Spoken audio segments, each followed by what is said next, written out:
नमस्कार. आता पुढच्या नामस्मरणाला स्मरणच करतोय आपण, सुरुवात करतो. त्याआधी आता जे आपण श्लोक आजच्या ह्याच्यात घेणार आहोत त्याचा आधी श्रवण करूया आणि मग त्यातल्या नावांचा विचार करूया.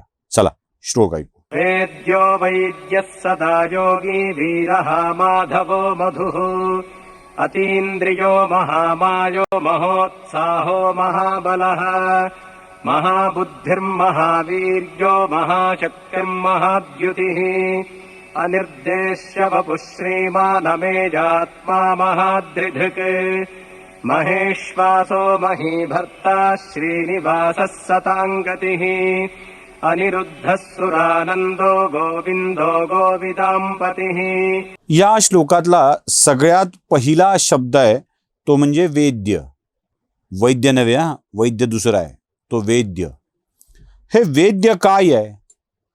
अगदी सोपं सांगू. भाजीपाला घ्यायचा असेल तर आपण सोनाराच्या दुकानात जातो का, सराफाच्या दुकानात जातो का? नाही. भाजीपाला घ्यायचा असेल तर एखाद्या भाजीवाल्याच्या माळ्याच्या दुकानात जावं लागतं. रत्न घ्यायचे असतील तर जवाहिराच्याकडे जावं लागतं. धान्य घ्यायचं असेल तर किराणा दुकानात जावं लागतं. कोणतीही गोष्ट घेण्यासाठी त्या त्या दुकानात जावं लागतं, तिथे ते मिळतं. तसं ज्ञान घ्यायचं असेल तर कुठे जावं लागेल? ज्ञान घ्यायचं असेल तर वेदांच्याकडे जावे लागेल, कारण वेदांच्याकडेच ज्ञान आहे, तिथेच ज्ञानाचा मोठा साठा आहे. त्या वेदांच्याकडे द्यावं लागेल. ज्ञान कल्याण करते, ज्ञान कल्याण करते आणि ज्याची कल्याणाची इच्छा आहे अशांना ते ज्ञान मिळवावं लागतं आणि त्यांना वेदाकडे जावं लागतं आणि त्या वेदाकडे गेल्यावर जो ज्ञान देतो तो वेद्य. त्यामुळं ज्याला स्वतःच्या कल्याणाची इच्छा आहे त्यांनी त्या वेद्यकडे जायचं आहे आणि आपलं ज्ञान मिळवायचं आहे, आपलं कल्याण करून घ्यायचं आहे. पुढचं नाव आहे 164 वैद्य. आता वैद्य म्हणजे पहिलं सर्व विद्या जाणणारा, हे साधं गणित. वैद्य काय करतो? सर्व विद्या जाणणारा हा एक नवा अर्थ. वैद्य काय करतो? वैद्य कशाला म्हणतात? की जो आपल्या आयुर्वेदिक औषधाने, आयुर्वेदिक औषधाने लोकांना रोगमुक्त करतो तो वैद्य. त्याच्या आयुर्वेदाच्या ज्ञानाने जो औषध तयार करतो आणि लोकांना देतो, रोगमुक्त करतो तो वैद्य. परमात्मा हा भवरोग दूर करणारा वैद्य आहे, म्हणून त्याला वैद्य म्हटलं. सर्व विद्या जाणारा भवरोग दूर करणारा वैद्य आहे. हा भवरोग भय या व्याधीतून तयार होतो. भय कोणतं? जन्म, मृत्यू, जरा या भयव्याधीतून तयार होतात. आणि हे भयव्याधी दूर करणारा, याची कला अवगत असलेला, याच्या विद्या अवगत असलेला तो वैद्य. त्याच्या पुढचं नाव आहे सदायोगी. नेहमी योग स्थितीत असणारा. आपल्याकडं समाधी अवस्था आणि जागृत अवस्था अशा दोन अवस्था मानल्या जातात. योगी पुरुष कधी समाधी अवस्थेमध्ये असतो तर कधी जागृत अवस्थेमध्ये असतो. पण हा परमात्मा सदा योगी आहे. तो सदा समाधी अवस्थेमध्ये असतो, तो सदा लोकांशी संपर्क ठेवून असतो. पुढचं नाव आहे विरहा. जरा या नावाजवळ मी घोटाळणार आहे.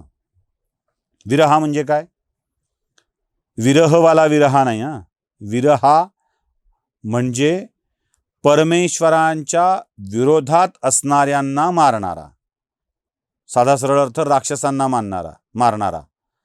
राक्षस कोण? जे परमेश्वर विरोधी असतात ते राक्षस. आता लक्षात ठेवायचं, परमेश्वर हा शब्द 1000 शब्दांशी समानार्थी आहे. ते शब्द नाही आहेत, त्या भावना आहेत, त्या वृत्ती आहेत. 1000 वृत्ती. आणि या 1000 विषयाच्या विरोधात जो असतो तो राक्षस, आणि या राक्षसाला मारणारा तो विरहा. आता म्हणाल मग हे असंच झालं की मग हिंदू धर्मात काय वेगळं आहे? जो विरोधात जातो त्याला मारायचं असंच आहे की? नाही. लक्षात ठेवा, हा विरोध कौटुंबिक पातळीवर, जात पातळीवर, वारसा पातळीवरचा नाही आहे. रामाने रावणाला मारले, रामाने त्याचा भाऊ कुंभकर्णाला मारले, रावणाचा पुत्र इंद्रजिताला मारले, पण रावणाचा दुसरा भाऊ बिभीषणाला हातही लावला नाही, उलट त्याला राज्य दिलं. जो परमेश्वर विरोधी आहे त्याला मारलं जातं, तो राक्षस गणला जातो, आणि जो परमेश्वराच्या शरण आहे त्या शरणागताला अभय दिलं जातं, जसा बिभीषण. नरसिंह अवतारामध्ये हिरण्यकश्यपूला मारलं, बोलावलं कोण? प्रल्हादाने. त्याला मारलं का? नाही, प्रल्हादाला नाही मारलं, हिरण्यकश्यपूला मारलं. परमेश्वर विरोधीला तो मारतो, परमेश्वर शरण येणाऱ्याला तो मारत नाही, म्हणून त्याचं नाव विरह आहे. लक्षात ठेवायचं, देव राक्षसांच्या विरोधात म्हणजे राक्षस जातीच्या विरोधात नाही आहे, तो राक्षस या प्रवृत्तीच्या स्वभावाच्या विरोधात आहे. पुढचं नाव आहे माधव. हा विद्यापती आहे, सर्व विद्यांना धारण करणारा आहे, तो सगळ्या विद्या त्याच्याकडे ठेवणं आहे. त्याच्या पुढचं नाव आहे मधु. मधु का दिलं असेल व नाव? मधु म्हणजे मध. मधाप्रमाणे जिभेवर पडताच मुखात पडताच प्रसन्नता येते म्हणून मधु आहे का? असं काही आहे? तिथं आहेच आहे. पण अजून एका गोष्टीचा विचार करा बरं. मधमाशाचं पोळ जरा बघून घ्या, डोळ्यासमोर तुमच्या मधमाशाचं पोळ आणा. हजारो लाखो माशा त्या पोळाभोवती जमलेल्या असतात, आणि प्रत्येकीचं काम काय चालू असतं? प्रत्येक माशीचं काम काय चालू असतं? मध गोळा करून साठवणे. त्या पोळामधल्या प्रत्येक जीवाचं एकच कर्तव्य असतं, त्यासाठीच ते जगत असतात, ते म्हणजे मध. मध गोळा करणे, प्रत्येक फुलावर जाऊन ते गोळा करणे आणि त्याचा मध जमा करणे, आपल्या पोळात तो जमा करून ठेवणे, हेच काम चालू असतं. मधमाशाच्या पोळाला विश्व मानलं, म्हणजे हे विश्व जर मधमाशाचं पोळ मानलं, तर तो मकरंद, तो मधु ईश्वर आहे, आणि आपलं सगळं जगणं मरणं त्यासाठी असलं पाहिजे, तो मधु आहे आणि आपण मधमाशा. एवढं लक्षात ठेवायचं. पुढचं नाव आहे अतींद्रिय. इंद्रियाच्या पलीकडचा, तो इंद्रियातीत आहे, निर्गुण आहे ना, म्हणून इंद्रियातीत आहे. बर, अतींद्रियाच्या नंतर पुढचं नाव येतं महामाय. आणि या महामाय म्हणजे काय? मायावीच्या वरचा, सर्व मायावीच्या वर ज्याचं वर्चस्व असतं, त्याच्या मायेचं वर्चस्व असतं, तो महामाय. जादूगाराचे प्रयोग फसवे असतात. जादूगार येतो, असं कागद गुंडाळतो, एका मशीनमध्ये टाकतो, बाहेर काढतो 500ची नोट. तो देतो का तुम्हाला? नाही देत. तो फक्त 500ची नोट करून दाखवतो, आणि ही 500ची नोट स्वतःकडेच ठेवतो. एका कागदाचे 500 करणं ही त्याची माया असते. ते प्रयोग फसवे असतात. पण या महामाय, याची माया मात्र शाश्वत आहे, शाश्वत आहे. त्यानं तयार केलेलं फसवं नसतं, ते तुम्हाला प्रत्यक्ष दिसतं, म्हणून तो महामाय आहे. पुढचा महोत्साह. महोत्साह म्हणजे परमोत्साही. तो कधी थकत नाही, तो कधी निराश होत नाही, कायम उत्साह त्याच्यामध्ये असतं. या महोत्साह नंतर पुढचं नाव सांगितलंय महाबल. महाबल म्हणजे बलशाली. बुद्धी उत्साह सगळं असेल, पण या बुद्धी उत्साहासोबत शरीराचं बळ असणं आवश्यक असतं, आणि शरीराचं बळ असल्याशिवाय त्या बुद्धीला उत्साहाला परिपूर्णता मिळत नाही. या 172 नावांच्या सह 31वा श्लोक संपतो, आणि इथून सुरू होतो 32वा श्लोक. या 32व्या श्लोकात 31व्या श्लोकात जे महाबल सांगितलंय ना, त्याला पुढे घेण्यात आलंय. म्हणजे महाबल सांगितलंय, त्याच्याच पुढे तो काय काय महा आहे हे सांगितलंय. आणि त्या महाबलानंतर त्याचं पुढचं नाव आहे महाबुद्धी. मायेला जोड हवी बुद्धीची. मायेला बुद्धीची जोड नसेल ना तर गडबड होऊ शकते. माया हे हस्तलाघव आहे. बरं वाटतं बघायला, ते हस्तलाघव आहे. तर बुद्धी तत्व निर्णय आहे. आणि तत्वनिर्णय घेणारा तो आहे, म्हणून तो महाबुद्धी.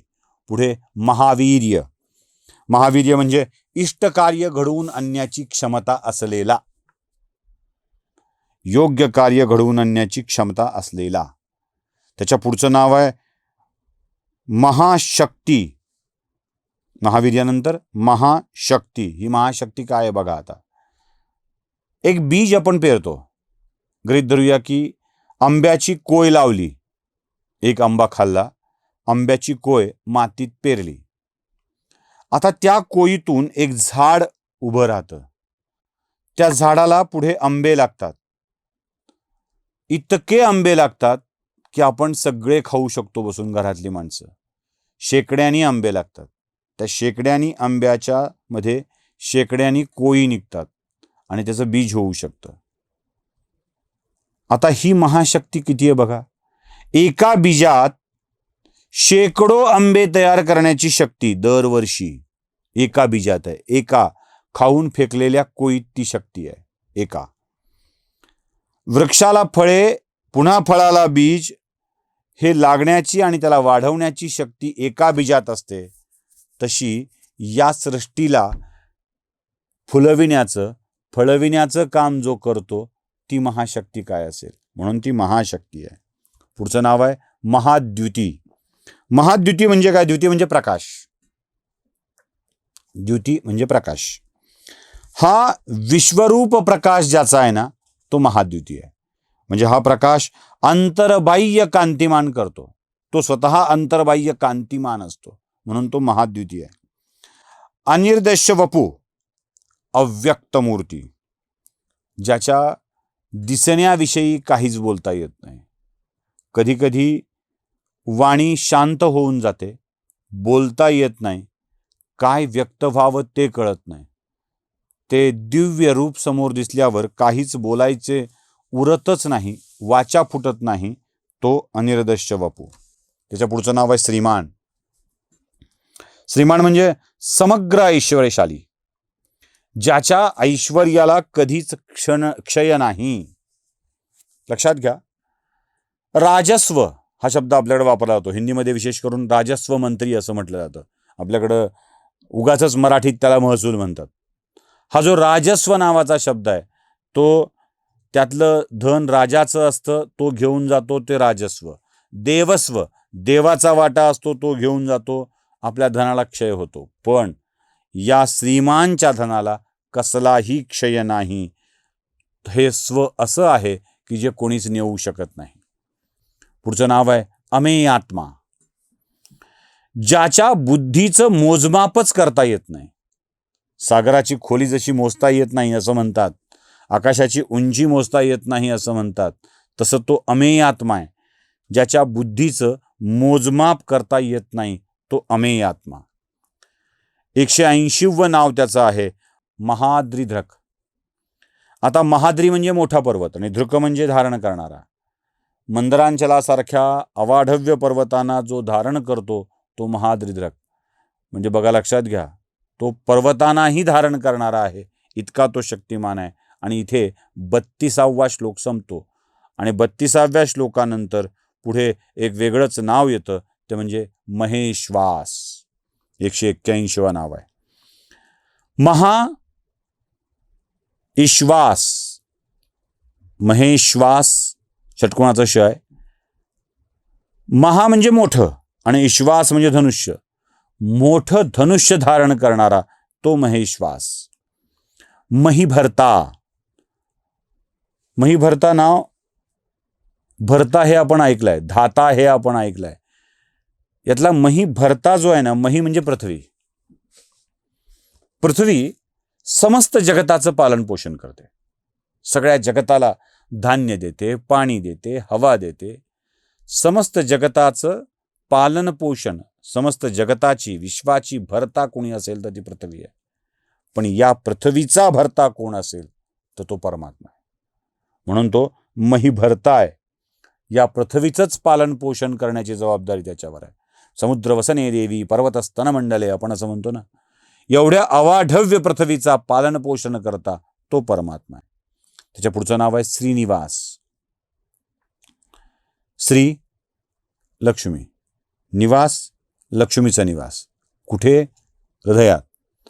आपल्या शरीरावर स्त्रीला धारण करणारा, ज्याच्या देहावर स्त्री आहे, ज्याच्या हृदयात स्त्री आहे, असा तो श्रीनिवास, लक्ष्मीला धारण करणारा. म्हणून हे नाव बालाजीला, व्यंकटेशाला दिलं जातं बघा, श्रीनिवास. तो लक्ष्मी धारण करणारा आहे म्हणून. पुढचं नाव आहे सतांगती. सत म्हणजे सत्य, चांगले. चांगल्या लोकांना योग्य गती प्राप्त करून देणारा. गती आगती आपण मागच्या वेळेला बघितलंय. गती म्हणजे इहलोकातून परलोकात जाणे, गती. परलोकातून इहलोकात येणे, आगती. इहलोकातून परलोकात जाण्यासाठी चांगल्या माणसाला उत्कृष्ट ट्रान्सपोर्ट देऊन योग्य ठिकाणी पोचवणे. योग्य गाडी, योग्य जागा, बरोबर आपल्या गंतव्यावर पोचविणे, हे काम जो करतो तो सतांगती. पुढचं नाव आहे अनिरुद्ध. अनिरुद्ध नाव आपण नेहमी कृष्णाला वापरतो. ज्याच्या येण्याला कसलाच अवरोध होत नाही, तो अनिरुद्ध. कुणी प्रयत्न केले हो, नाही केले असं नाही. आई वडील तुरुंगात टाकले, आलेली प्रत्येक लेकरं मारून टाकली, पहारे बसविले, गुलपाट टाकलं, प्रचंड नदीला पूर आला त्यावेळेला तो जाऊ नये याची व्यवस्था केली, पण तो जन्माला आलाच, नुसता आला नाही. संभवामी युगे युगे असा शब्द देत आला, म्हणून तो सर्वश्रेष्ठ ठरतो, तो अनिरुद्ध ठरतो. पुढचं नाव आहे सुरानंद. सुर देव, आनंद, देवांना आनंद देणारा, जो देवांनाही आनंद देतो तो सुरानंद. त्याच्या पुढचं नाव आहे गोविंद. भगवान विष्णूंनी हिरण्याक्षाने लपविलेली पृथ्वी परत आणली. जो गो म्हणजे पृथ्वी परत आणतो, तो सर्वस्वाचा स्वामी होतो. एक लक्षात ठेवा, परत आणली हा शब्द मी का वापरतोय तो. संध्याकाळ झाली की पाखरं घरट्यात येतात. संध्याकाळ झाली की गायी गोठ्यात येतात. परत सांज ये गोकुळी सावळी सावळी, परत तिच्या सवे पाखरांचे थवे, पहिलं घंटा घुमे राऊडी. संध्याकाळची वेळ झाली की पाखरं घरट्यात परततात, गायी गोठ्यात परततात. तसा प्रत्येक जीव आयुष्याच्या संध्याकाळी परत जातो तो परमात्म्याच्याकडे. त्याचं घरटं, त्याचा गोठा तेच आहे. या सगळ्यांना परत आणणारा तो गोविंद.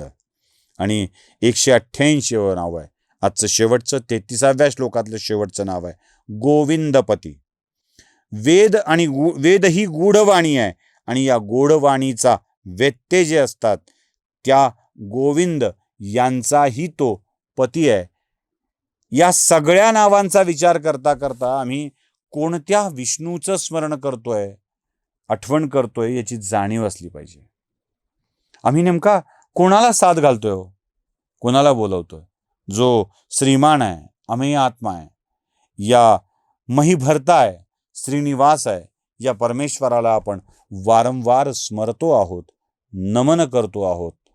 त्याची व्याप्तीच एवढी मोठी आहे की त्याचं वर्णन करता करता शब्द अपुरे पडतील, आणि कधी कधी तो अमेय आत्मा होईल, त्याचं मोजता येणार नाही, आणि कधी कधी त्याचे वर्णन करायला आपल्याकडं शब्दच पुरणार नाहीत. नमस्कार.